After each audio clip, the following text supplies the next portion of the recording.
Hello and welcome to the Non-Perfect Parents Club podcast. I'm Emma, a mama of two girls, an ex-nursery practitioner and the creator of the Non-Perfect Parents Club.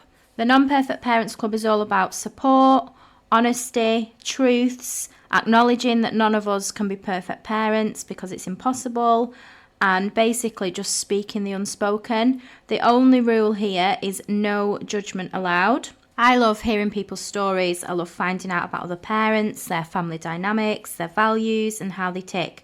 So that is what this podcast is going to be. Some great honest conversations about parenting, hopefully delving into some nitty-gritty thoughts and feelings that will make us all laugh, cry and sigh a big sigh of relief.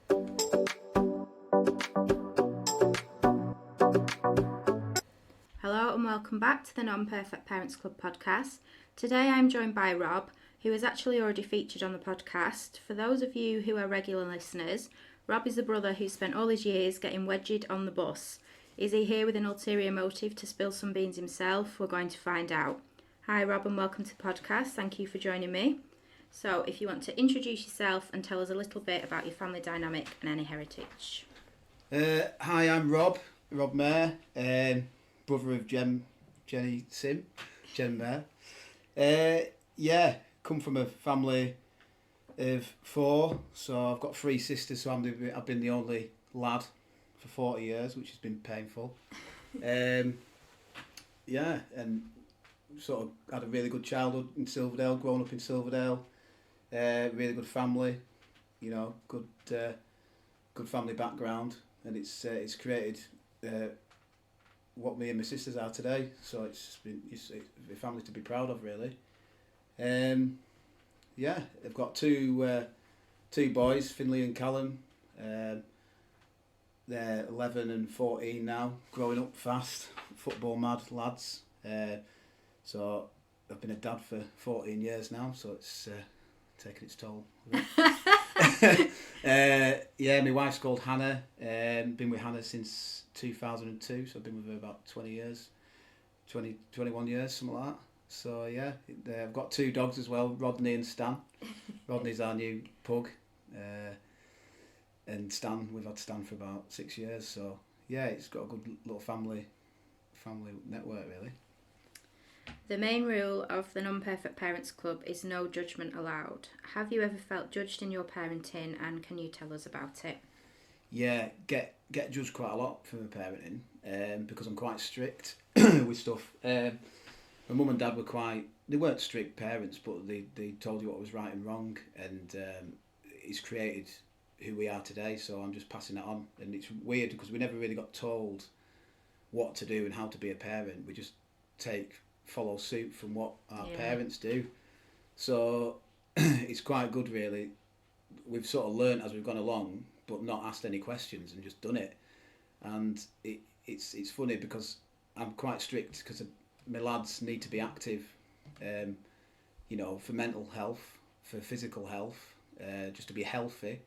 And I really, really push them to be sociable as well. So we've always we've gone camping since an early age with the lads.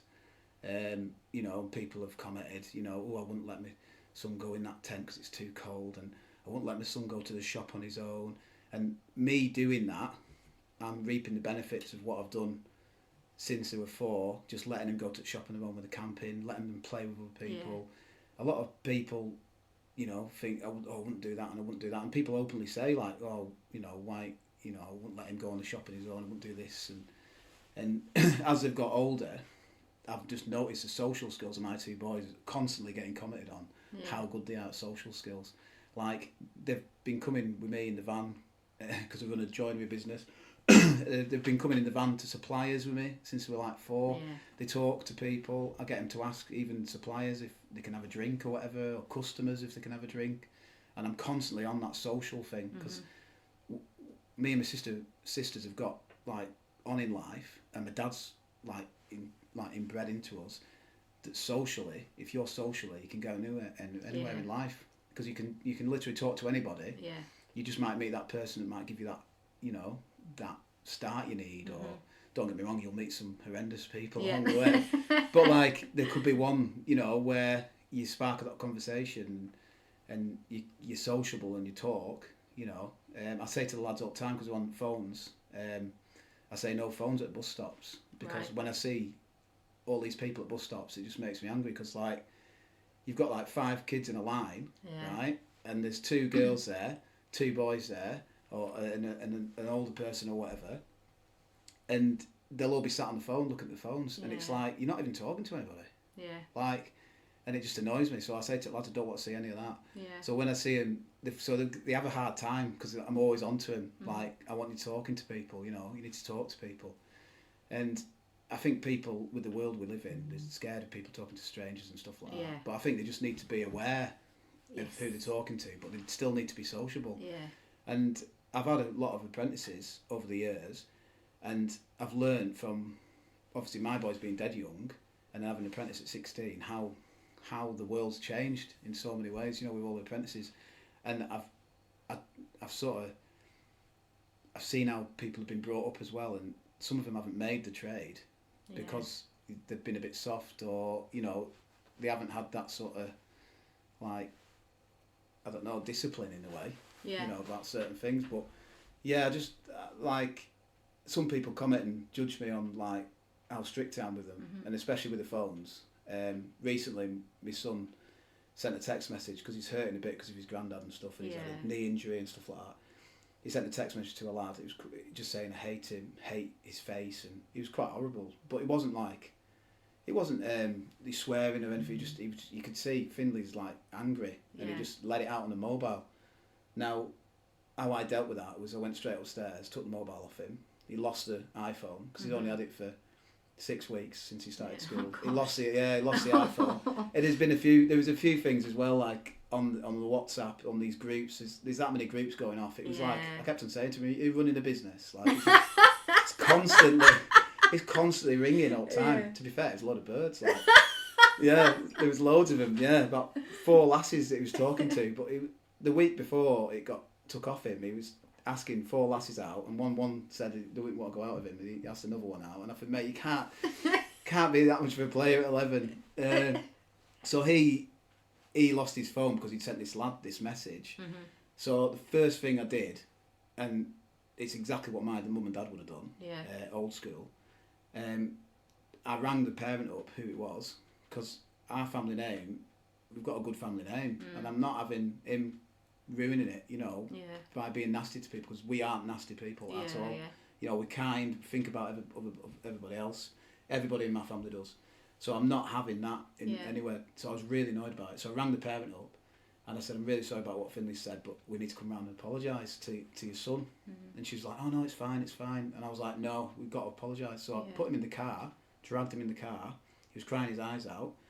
And I thought, this embarrassment of doing this is going to make you learn that you can't just go on WhatsApp and hide behind a screen and literally just, like, give people grief. It might have started with I hate your face, like little kiddie stuff, but it would have got nastier. And, you know, you can't just, if you're angry, you can't just let it out on the phone behind a screen. If you're angry, go and talk to the person and let it out to them and have a do with them face to face. So I got him in the car, took him round. He was crying his eyes out. I was really upset with him. And he literally knocked on the guy's door and apologised for, you know, I said for saying what he'd said. But I did say to him, I said, if you don't like him, just tell him you don't like him now. Just tell him straight to your face what you think of him. Or you can say sorry, and you know. And he just turned around and said, sorry, I'm you know, stressed out and whatever. And his mum and dad really appreciated it. His mum and dad, like, thanked me and said, you know, it was really good parenting. And that, I was quite good with that. I was quite happy with that, because I thought, loads of parents go, oh, that was tight, I wouldn't have done that to my Jacob or whatever. My Jacob would. And that's what I get, like, because of the modern world is very soft, and the kids we're creating are too soft, and a lot of parents would have let that slip. And if you let that slip, then you're creating someone who's never got any, you know, who's not got any discipline. And that's also that there you've, like, encouraged him and kind of modelled to him, like, a good communication. You don't communicate from behind a phone. Yeah, exactly. You do it face to face. You've done something wrong, so you go and apologise. So my personal opinion, obviously everyone's different, but my personal opinion is that is, like, how my values are as well. And I think that's really good role modelling to your son there. He'll remember that. Yeah, well, it's the embarrassment. I mean, I always remember, you think about it, like, anything that you did as a kid, the embarrassing times or anything, you just don't do it again because you don't want that embarrassment. And to get taken round somewhere after you've just said that to someone, it's like really embarrassing. You don't want that to happen again. So hopefully it won't. That's quite like strong parenting for you as well, because like when your kids do something wrong, you feel that embarrassment too, don't you? Like you're the parent, and a lot of us can feel responsible for their behaviour, which to some effect I guess we are, but they're also their own people. Exactly. So we're not entirely responsible, but I don't know whether maybe a lot of parents wouldn't handle it in that way because they're also embarrassed. But like you say, you've got to just... Well, that's the other thing I get judged on as well. So my sons have played football since we were 5, and if my son's not playing well, I won't stick up for him. If he's not playing well, I'll have a go at him. It's not the coach's fault. It's not, people are like, oh, my son's this and my son's that. My son is a lad at the end of the day. It can be a pain in the arse. He's a great. They're both great and they're brilliant, but they can be a pain in the arse. And that's the thing. It's like I know that, and I know that they're trying, even though they're good at home and stuff like that. I know they'll be try it on when they're not. They're lads, aren't they? I was dead good at home, but I was I went to Ripley. I was a nightmare. But so they are good people, but they just need, they need to be told when they're doing something wrong, basically. So my son's lost his phone now. He's not mature enough to have an iPhone. Now iPhones are the biggest killer of the kid's mentality, because what you've got is you're giving someone an iPhone where you can get on Snapchat, you WhatsApp, this TikTok thing and that. So basically, the kid can put themselves out there, and then they can get abused, bullied. I see so many of it. And they're always accessible. Always accessible, and it's not like I got bullied at school, when I was at primary school, because I moved schools and I didn't quite fit in at the school because I wasn't there from the start. And for a few months I got bullied, and I could get away from it. School holiday, I'm thinking, nice one, got a week off. From getting a load of hassle, and I've got a funny story actually. That I was just coming about Jen as well. So, but I was getting bullied at school, but could come away from it. So these people, these poor girls and lads, they can't get away from it, and I think it's harder for girls. From what I've seen, my mates have got daughters, and they're getting bullied for how they look. Because obviously everything on Instagram, it's all glamorous, everything's glammed up, and it's just I think girls can be sometimes worse than lads, about it. But it's but when I was at primary school, obviously just before the bus, and I got wedged. That was before the wedging. But I think there was something to do with this girl, and I think she was bullying me a bit. Right. Dead soft, me, and this lass called Siobhan or something she was called. And Jen always remembers it. I hardly remember it, but she was I think she fancied us or something, but she bullied me. She was one of them where she fancied us, but she was really horrible to me. But then I think she pinned Jen down or something and said, I'll only let you go if you get your brother to kiss me or something like that. And then Jen always remembers it. I'm like, what is that? So I was getting bullied by this girl. But anyway, Jen remembers it. Jen will like that one. But yeah, she always brings it up all the time. Because obviously she says it just sticks in her head. So it's brilliant. But there was some quite horrible kids there, and they were. I wasn't used to it. Like I said when I first started talking, I've come from a family in Silverdale. We'd lived a life, an amazing childhood. And my dad was the nicest person in the world. My mum's the nicest person in the world. We went to Sunday school, and then next minute these kids were I was like, treat everyone nice, be nice. I'm in the real world. I'm like, oh my God. I'm like, whoa. And it took a bit of adapting to, but the moral is you've always got to be nice. And this is what I'm trying to give to my kids. You can't say that to them on a mobile phone. You can't do that. That's not the way we roll. It's implanted into our brains. Be nice. Sometimes you fall out with people and stuff like that. But the moral is, if you're nice and you're doing the right things and the nice things, at least you can sleep at night. So it's Finley's just got a Nokia 3310 now. Where have you got one of them from? So I've got off Amazon. So I got one off Amazon. Googled Nokia 3310, and then this phone come 21 quid, and I said, you've lost your iPhone, mate. You can't have one because of what's happened. And anyway, I've got to give him this phone. He didn't use it for a week. He said, it's not a phone. I said, it is a phone. Anyway, didn't use it for a week, so I couldn't get hold of him. I said, this is emergency only. I put the SIM card in. I said, literally, put all the numbers in it. Anyway, all his mates, one of his mates, stopped talking to him because he kept on messaging him through WhatsApp. So he was then funny with him at school, saying, you're not replying to me in messages, you're not my mate anymore, and all this. So he come back crying. And I went, I'm not being forced to give me your phone back, mate.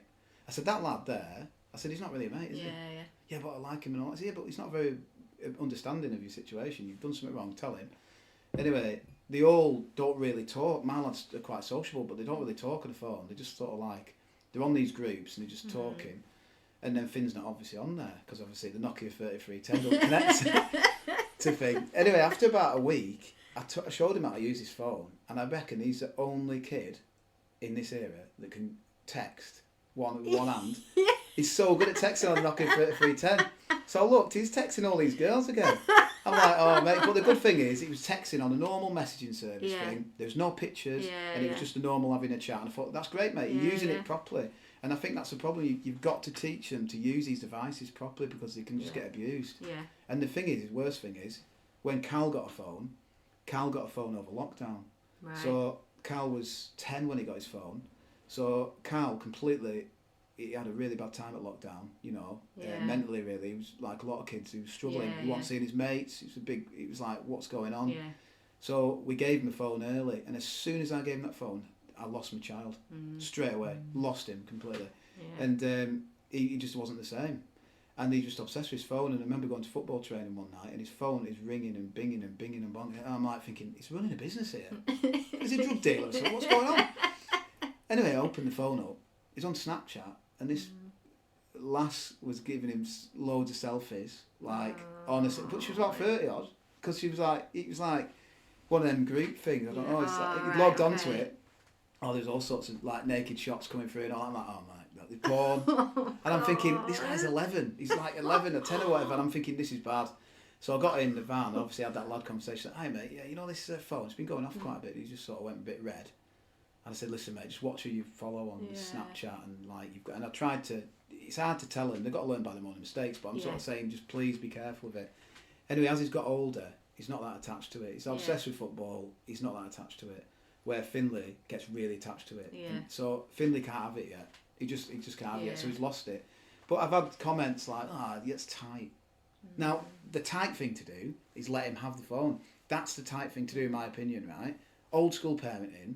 It might not fit in with other people's parenting, but I'm trying to teach this guy a lesson. Yeah. Even though it was probably 4 weeks ago when this happened, he's not having his phone back until he can prove to us that he's mature enough to have it. And I don't think that'll be till second year. Yeah. Because it's still young. It's year 7. It's still really young. It's really young. And my eldest, she's year 8 now. She's nearly 13. She got a phone year 6. I think her birthday in year 6 she got a phone, but because of the nature of what I do, she's allowed a phone, but she's not allowed social media for those same reasons. Just because I see so much, and you hear so much, and she knows that it's like to keep her safe and protect her. And I've always said to her, like if there's an app that you want that your mates have got or whatever, come and speak to me. We'll discuss it, and we'll see. I'm not saying that I'll say yes, but I'm also not saying it's a strict no. We'll look at it together. And that's the thing. That's it. It's just got to be watched, because it's so dangerous to let them just do whatever they want on it. Yeah. And like say, I wouldn't know what was going on if he was being nasty to someone. I found out because it was football. It was off his football team. Someone had created a football team chat. They'd lost 9-0 that day. Finley was in a bit of one of his moods. Yeah. He's changing a lot because obviously he's 11, puberty and all that. And he was just in that mood. I get in that mood, to be fair. When you're in that mood where you're just angry at the world, aren't you? Yeah, especially him losing his granddad's took him really bad. So he was just angry at the world, and this lad just got it. Yeah. But he wouldn't dream of ringing up saying, right, I hate your face. You wouldn't do it, would you? Yeah. So don't do it on a text. So I'm hoping he just learn from that. And like say, a lot of people judge me on that. They judge me on like I remember watching football once, and one of the kids got tackled pretty badly, lads, and I just stood there and went, are you not going to go over? They wanted me to run on the pitch, and I'm like, no. And they were like, God, God, some parent you are, like a comment, like a little comment, and I'm like, he's been tackled. What am I going to run up pitch for? Like, and I get it all the time, and because I've got my own business, I've had it for 20 years. Like everybody else who's got self-employed, it's like it's time consuming, and you do worry about. I know you're doing your best for your kids by earning the money, and you're giving them a good life, giving them a good house, saving up for holidays, but you do work too much, and I always worry I'm missing out sometimes, and I've always got that in the back of my head. Yeah. And it's quite a sore point for me, even though I'm not missing out and I'm doing the best I can possibly can, and I've no regrets on anything I've done. I had a camper van for 10 years while they were kids, and I took them everywhere. I took them everywhere until they sort of grew out of it, really. So I've got no regrets on what I've done, but like with the kids. But some people sometimes make me feel a bit like, like question myself, like maybe I should be doing more. And they don't mean it when they say stuff. I mean, people just come out with stuff, don't they, and say stuff, and it's crazy. Like, I'll go and pick my kid up from school, and they're like, "What are you doing here?" And they don't mean it, but to me, it really gets to me because I'm like, "What do you mean? What am I doing? I'm coming to pick my lads up." Yeah. "Oh, are you quiet?" "No, just come and pick my lads up." And I stopped doing the pick up because I went past 4 parents. "What are you doing here?" And I'm like, "Why is everyone asking me what am I doing here?" And I think, then I got in the van and kids are talking, I'm thinking, maybe I don't pick them up enough. Maybe I need to finish early. And then I'm starting to question, because you've only got one chance at parenting. Literally, I'm coming to the end of it now, they're getting old. And I'm thinking, God, you always question him, whether you're doing the right thing, everything. But then you get a little comment, and it's like, people are judging you. But I don't know, I don't think they actually mean it. A lot of the people that have said it, they've been friends and stuff like what. But they're not used to seeing me there, so that's when I start thinking, oh, maybe I should spend more. But then you can't just finish work at 2. You got all your tools on a job. You just can't do it. No. And plus, I'm the main breadwinner, so I've got to keep work coming in to pay for all the food, to feed, especially now I'm 14. So it's hard, and it's like the other week, like I've not been in a good place with Dad. I've been a bit depressed really about the whole my dad dying and stuff. Like it's been quite bad, but I've got coping mechanisms that I use. That I've been depressed before, and I'm better at it now. I go to the gym. Everyone gets depressed, but sometimes you just got to find a coping mechanism that'll get you through it. So I've got loads of them, but sometimes I have really bad days, like missing my dad, work. Someone will say the wrong thing, and then if someone says the wrong thing, then I'll probably spit dummy out. Yeah. And this is the thing. I went to football the other week, and I don't really like football anymore, kids football anymore, because people are shouting at the sidelines. I find it quite negative. Yeah. They're shouting at the sidelines. They're all having a go at each other. Everyone's like kicking off on the pitch. Parents the group messages as well. Yeah, the group messages. Stuff like that. And if I'm annoyed, I'll just say something. And someone said to them, innocently, like you say. I just walked over, and my mum, I'd just come off a phone call from my mum, because my mum was really down that day, and she was really upset, and I was trying to comfort her, sort of thing, trying to get her to think positively or whatever, trying to just be a bit of a positive influence on her. And I'd come off the phone call, and I'd used all my energy on that. I'd walked over, it was only a couple of weeks ago, and the guy went, "Oh, what are you doing here? You don't normally come and watch him." And that was it. I was like, that's something I hate. Yeah. I can't stand it. So it's a bit like the school. I'm like thinking, listen, mate, I said, I hate football. So that's why you don't see me much, because I find it negative. I said I find it negative, so that's why I'd never come really. And he's like, "Oh right, you never come to any of his matches." I'm thinking, I've come to loads of his matches. Yeah. I've been to his matches for years, but recently, because the way I've been about my dad and stuff, I've just been keeping out them situations. Yeah. That's my coping mechanism. Because I don't want to bite someone's head off. If I feel a bit crap, I've just stayed away. If I feel in a good mood, I'll go. Yeah. But then this guy, obviously, because I've drained myself. Giving my mum all positivity, the guy sort of just got a bit of a rant. So I made myself look like a knob, really. But like, it wasn't his fault. He just sort of said it. He didn't mean anything by it. But it's just like when people comment, it's like, oh, is everyone seeing that I'm not here for my kids? And that's what's really hard, the self-employment. I mean, my dad was never around really as a kid. He was always working. But the life he gave us is unbelievable. Like, not so much money. He had no money at all. Just the life he gave us, like, sacrificed so much so we had the best time. Holidays. We had the best place to live, even though he was really struggling to pay for it. We had the best. If we wanted anything, like Jen said before about dancing lessons, he just made it happen. Yeah. And to be honest with you, he's never sat me down and go, "This is what you've got to do. You've got to be like this if you want to be a dad." I just literally learnt off what he's done. And then I've just done it with my kids. And since my dad's died, I've realised, hang on a minute, I've come this far bringing these 2 kids up. You know, we'll meet hand, you know, and it's like they're becoming really good people. Yeah. And it's just from a bit of discipline and stuff like Yeah. that. But it's but you're always doubting yourself whether you're doing a good job. Yeah. And I think a lot of people are, aren't they? Yeah, I think Yeah. everyone does, don't they? Yeah. Even if they don't admit it, I think they do. Yeah. So how do you feel about parenting? I mean, we've probably covered this anyway. I think you've basically answered all my questions there. But how do you feel about parenting? Good, bad? Has it changed you? Do you have any regrets? Do you think you're a good parent? Yeah, I think I'm a good parent. Yeah, I do think I'm a good parent because I'm now teaching them for adult life, where I think that, you know, for them to be successful in whatever they do, they need to have a bit of open eyes for that. And I think I'm when I compare myself to some other people in a way where they're sort of just ignoring it and just treating them like kids still, and they're 18 and stuff. You see, you know, I've got apprentices ringing.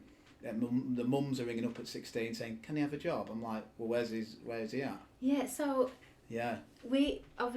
I work for my family business, and so we see a lot of this, and you see it on Facebook now. You see like mums posting, "Oh, my son or daughter needs a job," and being a business, I mean, like, we know that isn't how you go about getting a job, is it? I wouldn't employ anyone who the mums ring up. No. And this is why I'm probably a bit harsh on my lads, because I say to them all the time, I'm not having you lads. I'm going to work at 16 and you're still in bed. It's not happening, mate. Yeah. Because my mum and dad wouldn't let me do that. I had to get a job.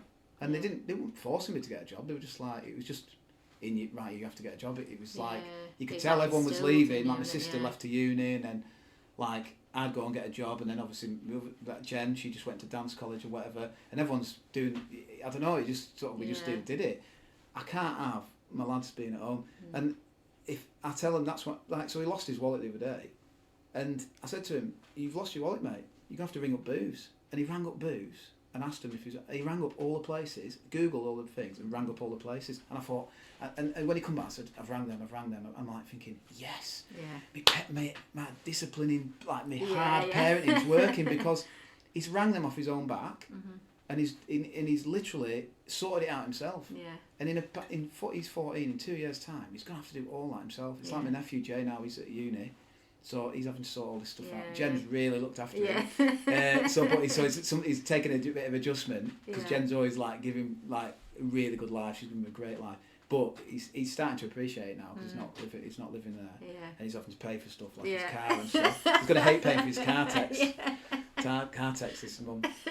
But this is the thing. So it's like, I don't know. And the thing is, though, would you? I mean, we can kind of grasp from what you've said, but I know as a mum, I wouldn't dream of ringing somewhere for my girls and saying, "Oh, have you got any jobs?" I would be the same as you. Like, no, if you need to do that yourself, you go in or you ring up yourself. I'm not doing that for you. Well, I had to add to my granddad was a massive positive influence on my life, and my granddad died at 16, so it was just when I got my apprenticeship. So my granddad was like, I used to be dead close to my granddad out of everybody, because I was the only lad. Yeah. He used to love going to his house. He was so funny, like, proper good laugh. Just really funny. And I think I must have gone to his house every school holiday, for a week or something, just to keep him company as well, because he lost my grandma when she was like 48, so he was on his own for quite a long time. And so I used to keep him company. He used to have a good laugh. He's got to play football and all that sort of stuff. And he's been a right positive influence on me. And he said to me, he goes, "If you want to be a joiner," because I said I wanted to be a joiner at 14, 15, so I wanted to get into that trade because I love building stuff and stuff like that. And he said, "If you want to be a joiner, Rob, you need to get that Yellow Pages open and write down all the numbers from the joiners and ring every single one." I said, "Yeah, but what if no one's taken anyone on?" He says, "Well, you won't know if you won't ring them." Yeah. And I rang the whole phone book. And honestly, some Yellow people... Pages, Yellow Pages. I remember that. Yeah, Yellow Pages. Thompson Local, Yellow Pages. And I'm like, so I rang all these people. Honestly, I had about 4 people out of the whole Yellow Pages that said, like, "Oh yeah, drop a CV off," or whatever. Yeah. Anyway, some people were really nasty. Like, why are you ringing my number? Why are you ringing me? Where did you get my number? So I get it now. Yeah. They've probably not been in Yellow Pages for ages. And been, yeah. but I rang every single person, and then I was getting a bit fed up with it. I said, "Oh, it doesn't work." So I started college, and I did a Jarvis test at the time. Showing my age now. Did a Jarvis test at the time, and then I did if you didn't have an apprenticeship, you went on a multi-skills course. Anyway, you went on a multi-skills course, and I was doing like, oh God, I hated it, because I was in with like all the lads that couldn't really be bothered. They'd like left school, they were chucking hammers around. I was dead serious, like I wanted to be a joiner and that, and I didn't have an apprenticeship, and I was just dying to get this apprenticeship. So because I was there, like one time, honestly, I couldn't believe it, a hammer went past my head. It would have killed me. Like, it flew past my head. The screwdrivers flying about. They couldn't control the class. It was crazy. And he did like 6 weeks joinery, 6 weeks bricklaying or whatever, and all that. And I was just like dying to get an apprenticeship. Anyway, you only went 3 days a week at college. And I remember my granddad, so I was 16 at the time, my granddad was pretty ill. He had like Alzheimer's and all sorts going on. And my mum looked after him quite a lot. And I was just before like 16, started college, and I was doing, probably 3 days a week at college and then 2 days a week at home. Mm-hmm. And I was walking through Silverdale once, and there was a building site, and I was like, I'm just going to ask there, see if they've got any jobs. And I sat there. The woman at the shop, actually, my dad used to do all the books from Silverdale, because I had quite a close community in it. So I was sat with Sandra. I was just having a bit of a counselling session. She was like, dead nice, Sandra, at the shop. And I said, I'm fed up. I said, I just want a job. I said, I don't want to do this college course. I said, I might ask over there. And she went, no, just go and ask. Well, no harm in asking, is there? Yeah. So I walked over, asked, and it was just like, obviously, building site, everything going off, 2 ground workers in this thing. I said, do you have any jobs at here, mate? Apprenticeships? Oh, you'll have to ask the boss. He's tomorrow. He'll be here tomorrow. All right, okay. So I come back the next day. Luckily, I was off. He wasn't there. So they said, oh, no, I'd seen another guy. I was like, yeah, he's not here. He'll be back Monday. I'm like, oh, right, okay. So anyway, Monday I was at college. Mm-hmm. Tuesday, Wednesday, I thought, I'm going to try this building site again.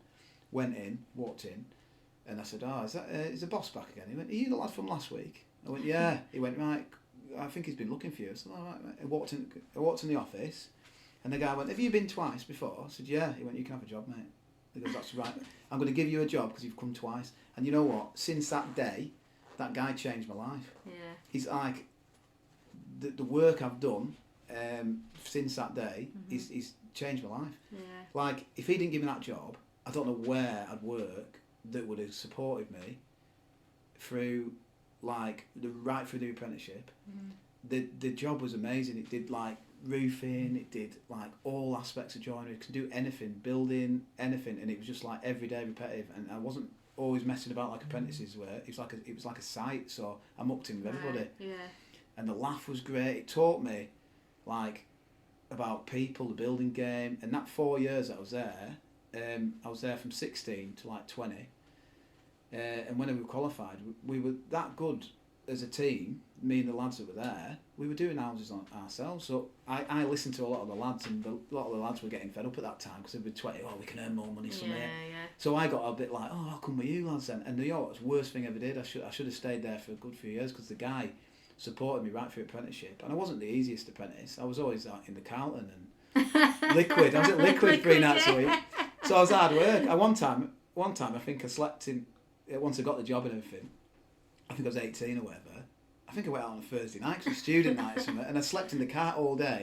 And I got up, I was like, oh my God, I can't sleep. I feel like anxiety then, thinking, oh my God, I feel really bad. I slept in the car. Like, I got out, closed the door, and the boss walked past, went, hi Rob, you alright, mate? And my mate said, that's because they don't miss you, because you don't do any work.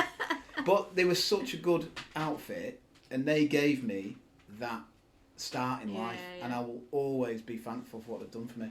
So them giving that start in life, I pass on to people over the years. I've created 5 joiners. You know, I give people, I always look after people like he looked after me, because just give them that start. Yeah. And I don't know what it is. It's like sometimes a bit too nice, and sometimes I look after people too well. But that start there, that guy gave me, was massive, and it just came down from a bit of persistence. Yeah. The granddad's old school advice: just speak to a mate, just ring him. And all them people I'd rang in the book, you know, I'd rang so many people, And I remember getting a couple of phone calls back once I got the job saying, oh, you rang and you left your details. Do you want to come in for a test? I went, I've got an apprenticeship now. I'm like, all right, no worries. And if I didn't get the apprenticeship, that could have been someone else. Yeah. But a couple of people that got apprenticeships at that time, I think it was 1998 or something like that, 99, they'd gone with one-man bands and they'd failed after a year because they'd not kept him on or they didn't get on with the guy, and that could have been me. Yeah. So I'm really grateful for that start in life. And I did my granddad proud because my granddad died actually the year I did my apprenticeship. So the advice he gave me has just constantly been in my head all the time, all my life. And that advice I'm now putting into my kids, and that it's working. Yeah. It's working. It's like I can see it working. And just like little things. When he said I've rang from a wallet, he's not expecting me to do it. Yeah. You know, and it's like I felt really. I mean, on my soft side, it's like I felt really bad. His wallet was lost. £100 cash he had in it from his birthday. I thought, I need to give him it back, and then I thought, no, I can't. Yeah. Or I'll give him it back, or I don't know. Sometimes I'll take money off him and I'll just put it in his bank account. But because he's given it me, he thinks it's gone. It's just, and then old school values. It's hard as a parent, I think, isn't it? Because you feel like you've always got to protect them. Yeah. And you've got to make sure that they're all right. But if you do that, you're not preparing them for the real world. Yeah, exactly. That is exactly my way of thinking. You're not preparing them. Yeah. And the thing is, if you don't prepare them in a world like today, they will fail even more. You know, they need to. My lads are going to run out of that school and they're going to have social skills. Everybody comments on it, and you know, even from walking, there's a woman that lives on our street. She just ignores him every time he walks past her. Just keep on saying hello, mate. Yeah. Just keep on saying hello, and you'll crack her one day. She'll say, don't just give up. Yeah. And anyway, she just keeps on saying hello. She hasn't said hello yet, but she's just a bit miserable. I think it's maybe she's not a morning person. Yeah. But I said to him, just you be, if you can sleep at night, you're a nice person, you're doing everything you can, you'll meet people that don't appreciate that, you know, but it's just obviously they've got to learn from the mistakes. Yeah. I'm trying to teach them from my mistakes. It's like, but it's just having good values, I think. Yeah. And then it's all passed down from, you know, from that really. Is there anything in your life that has shaped how you parent that you're happy to talk about? Any situations or circumstances that have affected this? I mean, we've covered quite a bit of that already, but if there's anything else. I think because I've come from a good family, my mum and dad had a solid relationship for like, you know, 48 years they were married, and I think, you know, them, don't get me wrong, I remember arguments, you know, because my dad was self-employed and he had no money, like, and he had 4 kids. I mean, that must have been a nightmare. I mean, 4 kids is a lot of kids. Yeah, it's a lot of kids, and he's trying. And the thing is, he's trying his best. Yeah. And I think that put a lot of pressure on the relationship. And I think people mask relationships with social media and what they do and all that. And I think relationships are hard because relationships, there's a lot of things that can put a spanner in the works, and it's kids are big stress. And you've got work life, you've got expenses, you know. We only argue, really, like we argued the other day because I walked in, I just, like, obviously all this money had gone out and stuff, and I've just started working out the money and stuff, and then next minute QES wanted 395 quid for a ski trip. I'm like, oh my God, that's not in my budget. Or when do you want it? In the morning. I'm like, oh my God, I can't just do that, you know. So like, it's the tension of that, you know. And I think you've got to, the more you go through as a couple, and the more you get through like the childhood bit, I think when kids are really young, you know, you all want kids, and then next bit when kids are really young, I think it's quite stressful because it's a big change. But as you come through all that, you grow stronger as a couple. Like my mum and dad did it. I can see when I look back now my dad's life's over, I look back at what he did, and what my mum and dad were. Seeing my mum so upset and heartbroken now, like every day, I see the love she's got for him, you know, and then obviously my dad as well, like even when he was ill, the love they had together, they've grown stronger. Yeah. They've gone through, so, you know, I say to my mum all the time, you've gone through all that, you know, like 4 kids, you know, affording it all. Yeah. I don't know how they did it. Yeah. And I think you learn off that, I think. And I think it's just got to, however, you know, it's got to stick together and work as a team. Yeah. I think working as a team's a massive one. Like I never get home at 4:30, 5 o'clock. I'm sort of random really, because it's just the way it is. Like, if I'm doing some doors at your house and there's one more door to fit, I'll just fit the door and then get out of your house, and then you're not have to come back tomorrow. So I might get back about 8 or something like that. I get lads working for me, and at 4:30 the wives are on the phone. Like, where you at? Wait, and that's just causing more pressure that it doesn't need. Because then all of a sudden my job's a bit rushed around, and and then I said, what do you do when you get home? I just went, well. I was like, yeah, but we needed to be anyway. No, and it was just like, Hannah's not like that. She sort of lets me. She knows, because she's been self-employed since I've been with her. She knows I'm just sorting that out, and I'll be back when I'm back. So I guess it's like a mutual respect as well, isn't it? Like, from a mum's point of view, it's really hard when you're the one at home with the kids, and you're really the one doing the school runs and doing the club runs and all that kind of stuff. But my husband's self-employed at the same time, because I've come from a family that's been self-employed, and I've seen my dad when he was employed by someone to going to being self-employed, and I saw all the hard work and stuff that took. So when my husband went self-employed, I kind of knew what to expect, but at the same time I didn't want it to affect our family life as much as it did maybe like when I was a child. But it's just having that respect for what he's doing, and what he's doing, both kind of appreciate what the other one's doing, isn't it? And you're trying to build a good family. You try to build stuff. It's like we lived in Carnforth. We got our first house in Carnforth at Cradbank, and we were about 21 then, and then like we just did the house up all the time. We had like a boxer dog and we just did the house up. And she'd come home from work and I'd like rip the house to bits. I just love it. I just rip the house to bits, and then it was great. And then I must have changed the house loads of times. And to be fair, I wanted to move out of there and then get something else to do. I would have got a house to do up, and I would have had about 5 houses. But Hannah wanted to stay there and forever. She's wanting forever home. This could be this, and what, And I'm like, yeah, but I would want 5 houses. Why I had the energy? Looking back, why I had the energy? I wish I'd done about 3 or 4 houses. But we stayed in the house because we were well happy with where we were. Like, the neighbours were brilliant, and we created a great life for our kids to come into. And we were just, it's just like we've built, between us, we've built, not just me just doing the joinery, we built together, like, this house. It had a mint extension on the back. I'd just finished it and then we sold it. So I couldn't believe it. But like, we'd done this house up, and looking back, the lads grew up there, and then they moved when they were 10 and 7.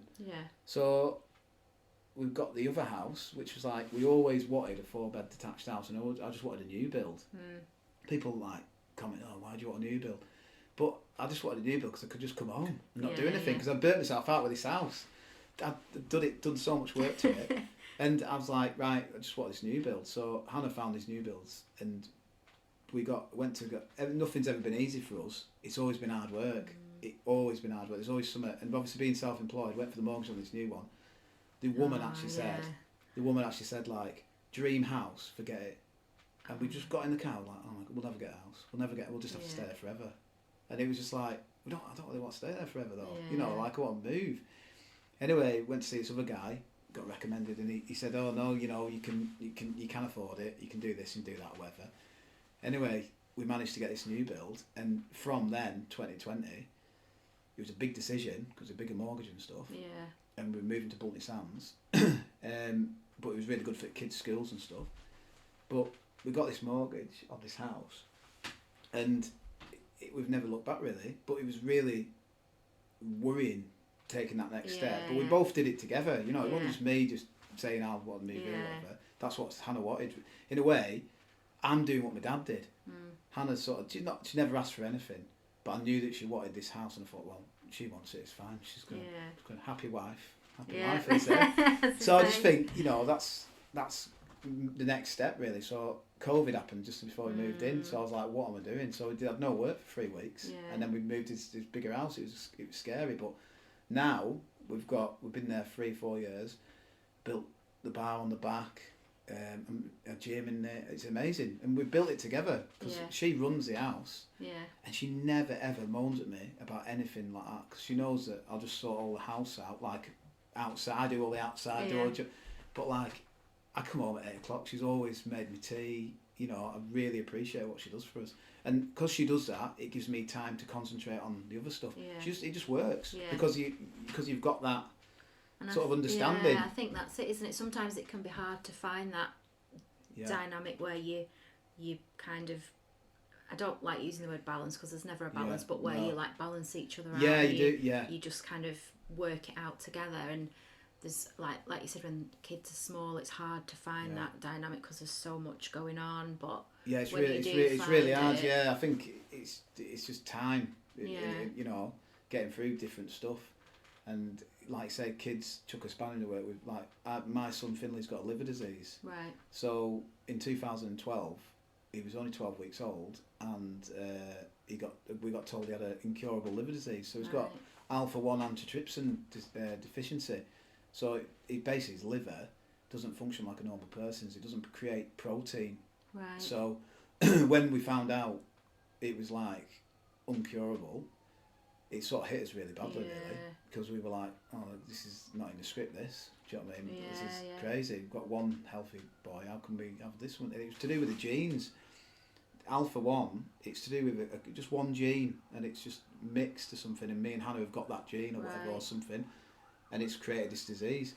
Anyway, he wasn't putting any weight on. He was really ill for 12 weeks, and we didn't know what it was. Like saying, he got diagnosed with disease because he literally wasn't feeding properly and stuff. But as soon as we found out that, I'm really proactive, and that's when I started my fundraising, because I couldn't just sit there. Oh, your son's got a rare disease, you can't do anything. I can't just do that. I do now. So in 2013 Christmas, I set up Finley's fundraisers, and that's been a real positive thing to help us overcome. To be honest, I use it all the time to help overcome issues that come along, and it's been really successful. It's raised over 50 grand for charities. Wow. And people love it. I used to do loads of really good events, like football events, and I've even got a cement wagon with me. Fundraiser. Yeah, Bay Mix sponsors it, and it's literally all over. Since COVID's come, it's been quite hard to do events because people aren't really bothered anymore. I don't know, people have changed, haven't they, a bit, but like that got us through some quite tough times, because it was really, really stressful. That you just didn't know what was going to happen with him, and they kept on saying he might have a transplant before he's 9. So we were just constantly worrying about him, everything. And he can't be around smoke, he can't be around anything that affects his lungs, because the protein in his liver protects his lungs, basically. So he hasn't got the protein. So if he smoked, his lungs aren't protected. So say someone smokes and they give up, the lungs rebuild, where Finley's doesn't rebuild. Right. So he will have like cardiovascular problems, you know, when he's older, like COPD and stuff like that. He will have that when he's older. And it's really difficult because he needs to eat really well, and he's one of them kids that just likes chicken nuggets and stuff. Oh, it's a nightmare, honestly. It's stressful, but you know what, he's doing really well, and we've had him 11 years, and it's been 11 years of fundraising. My dad loved doing the fundraising events, like loved them, and I've got no regrets on what we've done. I'm proud of my family, really, for what we've done. We turned a really negative situation into like a really positive one. And it still keeps going to this day, you know. And social media helped that. That's the positive thing about social media. It helped spread the word about it, and a lot of people know about Finley's condition that didn't know about it before. Yeah. But I think, you know, that has brought me and my wife closer together, going through all that. And then recently, obviously, my dad passing, which has been like a rock to the whole family. Yeah. Because Finley's really struggled with it. Callum just keeps it all in, so he just blows, you know. And she's had to deal with 3 boys, and we are a pain in the ass. Like real hard work. Because like obviously we're boys, aren't we? She's like, I'm sick of boys. And she goes and buys a puppy boy. She must like him, really. But yeah, so it's like I say, I think you've just got to.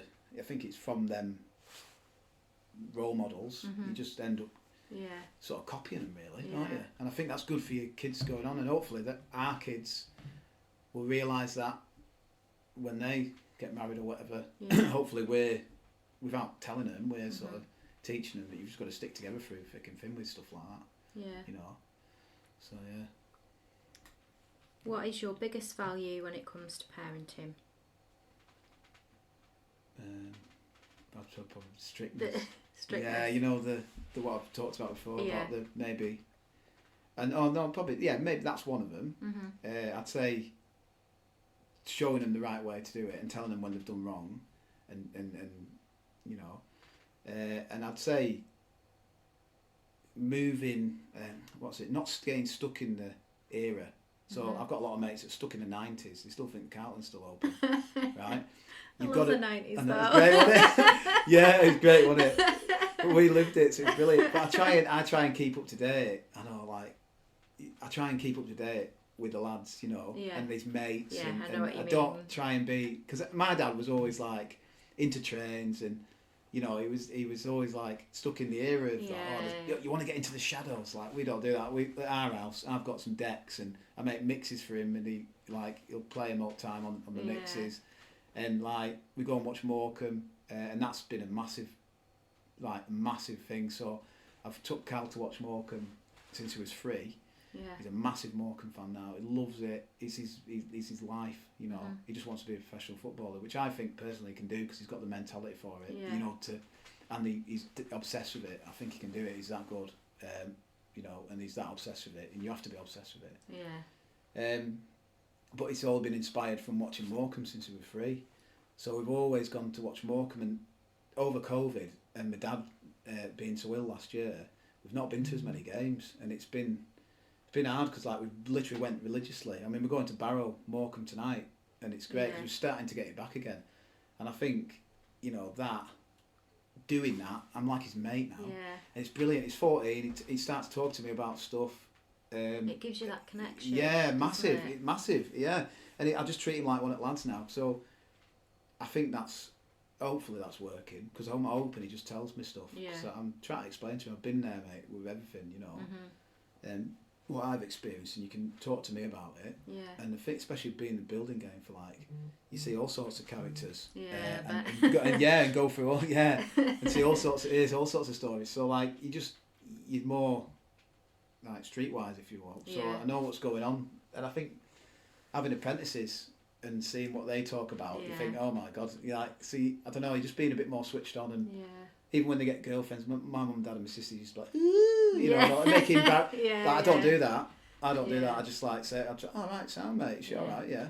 You know, I don't embarrass them. And, and I think that's probably, I try and be the mates now. I've gone from, because they're coming to teenagers, I've gone from being a dad to sort of like a mate, so they can ring me anytime they want, talk to me about anything they want, and that's what it is. You have to make that switch, don't you? And we're kind of finding this sometimes. now, as our eldest is obviously high school, about to become a teen, and it's, I think, from parents I speak to and stuff, a lot, not every parent realises, and they still try and be that parent where they're in charge and in control, but you've kind of got to switch it up, haven't you? And they're finding their own way now. Yeah, and that's the thing. You've got to sort of be with them as they're growing up. And it's like, I'm taking his mate, and it's pretty good because his mates go, oh, your dad's good laugh. So it's good when you hear stuff like that. You think, oh, that's good, because you do feel old like sometimes when they're going on. But like, I'm going to pick his mate up tonight, and his mate's coming with us, and I just want to, like say, I want to continue doing it all through my life, and the main thing is I want to keep as fit as I can,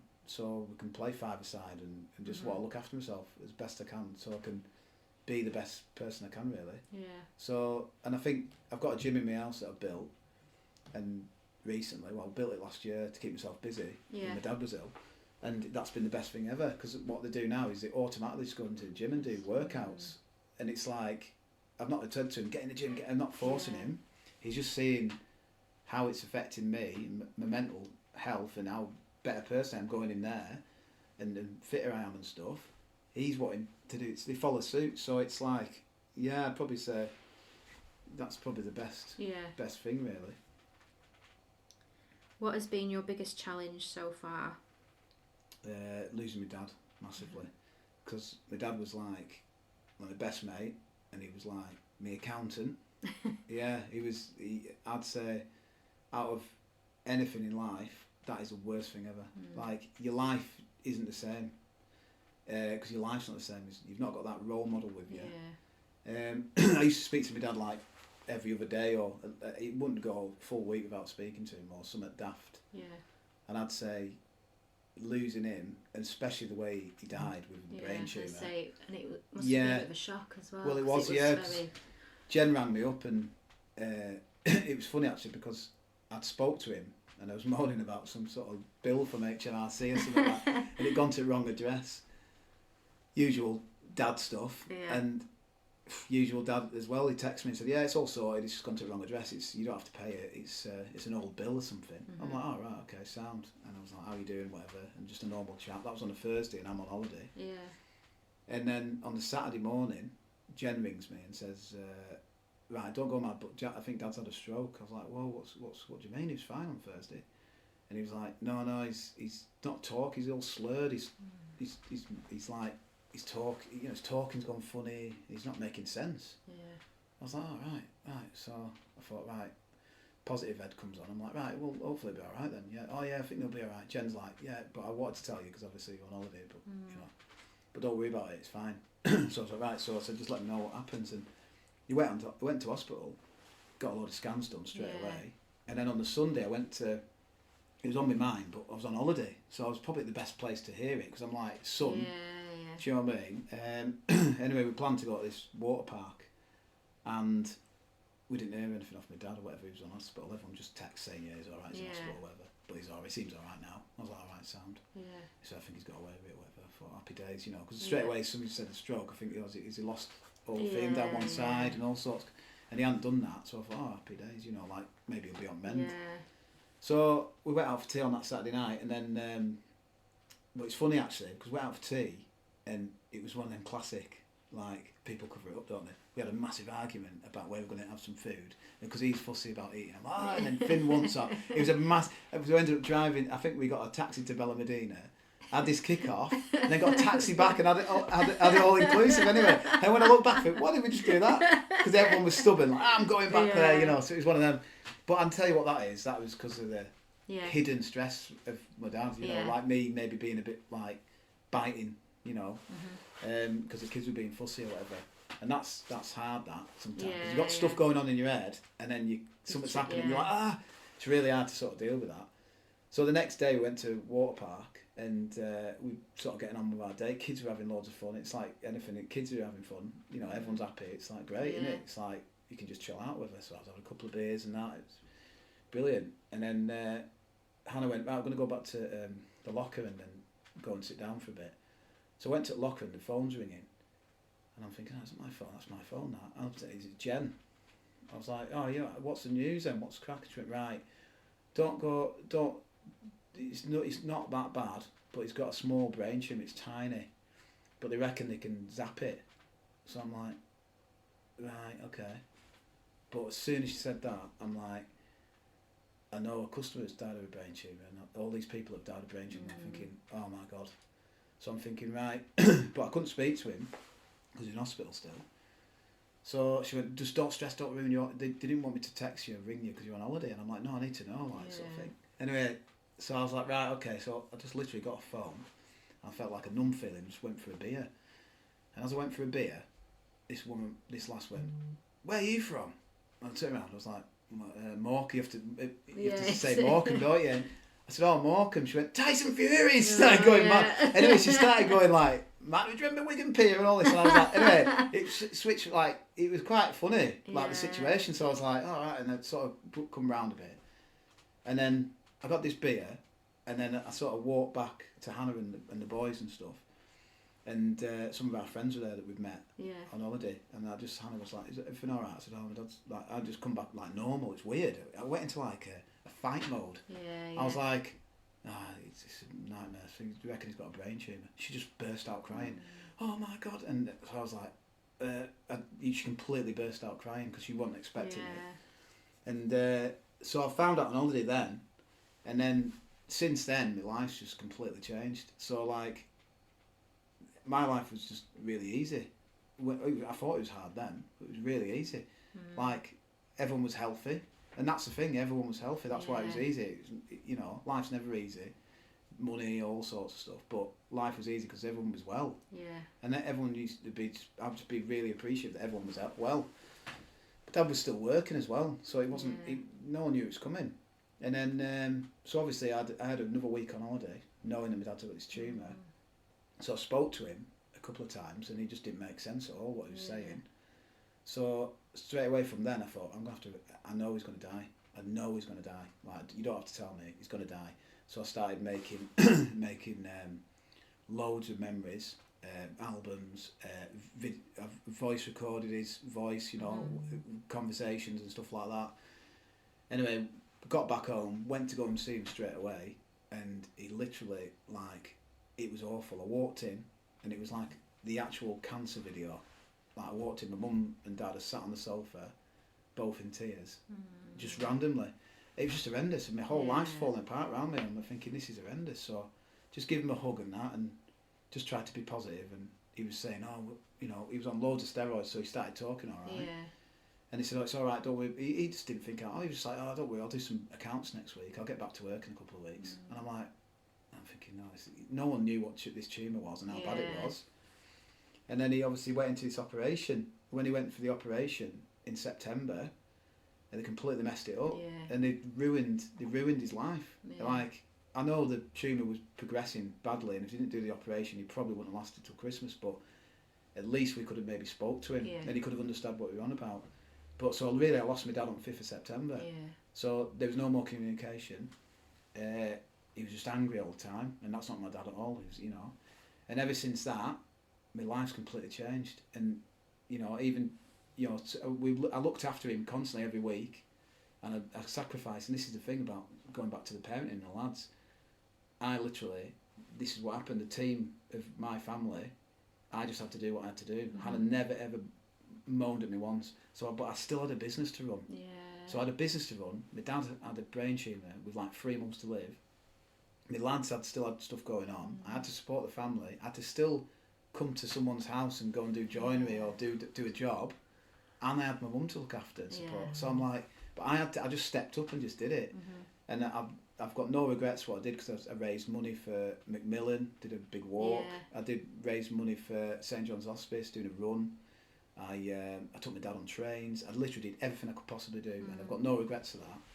But it took a toll on my family a bit, because I couldn't go to football with my kids. You know, like a lot of the time I was there. I was a dad all the time, 24/7, caring for him, helping care for him. My mum cared for him the best. But even she was sort of saying, oh, I'm not caring for him the best, because you always think that you're not doing enough. Yeah. So when he's gone in January, my life's completely changed now. And it's like, now it's to focus on my mum. And I guess, did that maybe leave, like, obviously you're doing all that, and then he's gone, so then all what you were doing is gone. Exactly, so did it leave, like, maybe a bit of I know what you mean. Do you know what a void. I mean? Like I know what you mean. Yeah, so it was like, because for the last since that phone call, Jen rang me, my life wasn't the same. So like, looking back, I don't know how I went to work every day. Yeah. But I've got a lad who works for me who's absolutely brilliant, and he knows my dad, and he's been an apprentice since 16. He rang up for a job. His mum didn't ring up. That's why I took him on. He rang up. So he's brilliant, and he literally helped run it, because he was just constantly there working all the time, and he's there all the time. You know, he was great. But I think he kept me going. He doesn't really know to this extent how much he kept me going. Yeah. Like, just a bit of normal life, a bit of laugh all the time, and kept it going. I don't think if I had him, I wouldn't have worked at all. I don't think I could have done it. Yeah. So I think he doesn't understand how much he's helped me, really. Yeah. Like, you can sort of tell him, but he doesn't understand the full extent. And he's helped me all through the year, just for being him, you know, just keeping it going, working. He kept me in a routine, drills, routine. And even when my dad went, I literally saved up some money so I could have 2-3 weeks off, because I saved that and was prepping for the day. And I had to have 3 weeks off work, and I just literally couldn't function. But since he's deaf and stuff, like, it's been so hard to I've had to get my mum sorted with the house and get her out of the house. So I've had to get her out of the house, which has took all my time off. So so I've not really been a parent for a year. I wouldn't, I've been a zombie for a year, just helping my mum and dad. It's slowly coming back now, because obviously my mum's settled in a house. I've done it all up for her, and she's settled. But it's been really tough parenting wise. You know, like try to be a dad. Well, it's hard, isn't it? Because parenting is obviously 24/7. Like, there's no break from parenting. You can't get away from it. Real life isn't just you being a parent, is it? There's so much else going on that you've got to do. Yeah, it's that's really hard. Yeah, it is really hard, and I've actually had counselling with John at that Counselling Minds, because what I do is I've had depression before in the past, and I've rang John, and John's been the best. Yeah. And John's advice, I'm a quick learner with stuff like that. I don't like to like mess about. Yeah. One time I had antidepressants for 6 months. It was the worst thing ever because the doctor just gave me them. Yeah. And I thought, I can't have these. I'm only 30. I was 34. I was like, I can't have these. There's no way I can have these. I need to do something else. So I got off them quick. It was horrible getting them off of me. I never ever go on. I put weight on. It was like they were bad. So I've just got to, like do something. Yeah. And it's been out. It's been tough that, but it's like you've got to sort of like get through it. But it's really hard to sort of like juggle everything. It's so hard to juggle everything. Yeah. But yeah. Last question. Yeah. What do you wish you could change about parenting in general, as in for everyone? Phones. Phones. Honestly, get rid of phones. And YouTube. Phones. Yeah. YouTube. Yeah. Because I want Finn to go skateboarding. Finn's got a skateboard. He would love to go skateboarding, but not one of his mates are into it. Yeah. I want him to go biking. Not one of his mates are into it. So I think I just need to get them out more. Yeah. And I think getting them out more and doing more stuff, because obviously because they don't all follow suit. They're all in the bedrooms. That's just what the way it is. Yeah. And I get told this. It's just the way of the world now. I'm like, but you want to stand out, and you want to make. I said it's dead easy to stand out. I say to Cal now, it's dead easy to stand out now. Like it was quite hard back in the day because everyone was doing the same thing. But if you show if you're ringing for them jobs at 16 and you're showing commitment and you're doing that, you're going to stand out, mate. You'll have a job for life somewhere. Yeah. And it's a bit like going back to the lad who works for me.